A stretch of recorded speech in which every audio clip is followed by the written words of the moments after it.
নমস্কার, শিখার রান্নাঘরে আবার একটি নতুন রেসিপি নিয়ে হাজির হলাম। আশা করি ভালো লাগবে, একটু স্কিপ করবেন না, পুরোটা দেখবেন। আর আমরা বাঙালি সাধারণত একটু বড়ি খেতে শীতকালে ভালোই বাসি।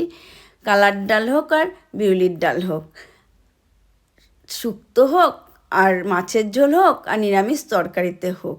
আর এটা পুরো অন্য ধরনের বড়ি, দেখতে হলে জানতে হলে পুরোটাই দেখতে হবে। চলুন দেখে নেওয়া যাক। প্রথমে আমি এখানে 250 গ্রামে কালার ডাল ভালো করে বেছে ধুয়ে 2 ঘন্টা ভিজিয়ে রেখে দিয়েছিলাম। এবার এটাকে জল ঝরিয়ে একটি মিক্সির জার নেব। মিক্সির জারের মধ্যে আমি এই পুরো ডালটাই দিয়ে দেবো।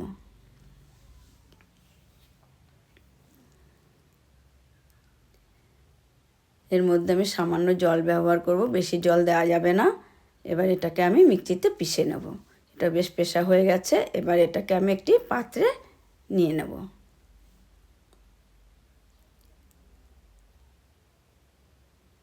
ডালটাও বেশ নেওয়া হয়ে গেছে। এদিকে ওভেনটা অন করে একটি কড়া বসাবো। কড়াইটা একটু গরম হয়ে গেলে পরিমাণ মতন জল দিয়ে দেবো।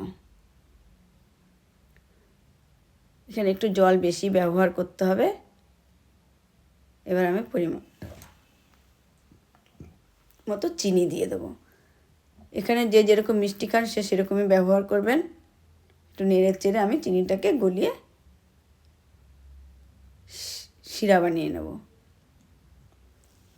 শিরাটাও বেশ তৈরি হয়ে আসছে। এবার আমি আরেকটা ওভেন অন করে একটি কড়া বসাবো। কড়াইটা একটু গরম হয়ে গেলে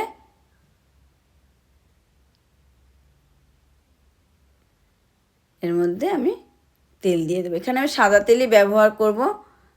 তেলটা একটু নেড়ে চেড়ে গরম করে নেবো। একটু বেশি তেলই ব্যবহার করতে হবে এখানে। ডালটাও বেশ ফেটিয়ে নেবো, ফেটানো হয়ে গেছে। এবার একে একে আমি বড়া শেপে দিয়ে দেবো।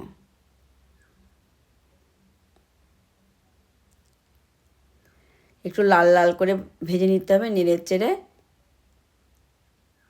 উল্টে পাল্টে নেড়ে চেড়ে দিতে হবে বারবার। দিয়ে বেশ বড়াটাও ভাজা হয়ে গেছে। বড়াটাকে তুলে নেব। বাদ বাকি ডালটা আবার একটু ফেটিয়ে বড়া শেপে দিয়ে দেবো।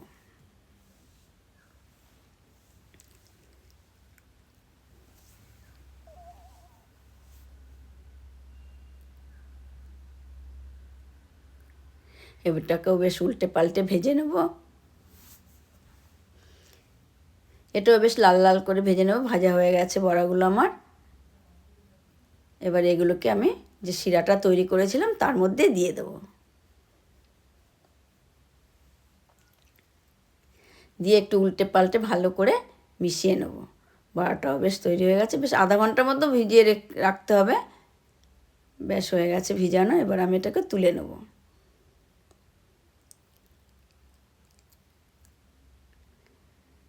একদম তৈরি। আর বেশ সফটও হয়। আর বাজারে তো সবাই মিষ্টি কিনে খায়, একবার বাড়িতে করে দেখে খান না, কেমন লাগে। একবার খেলে আরেকবার খেতে ইচ্ছে করবে।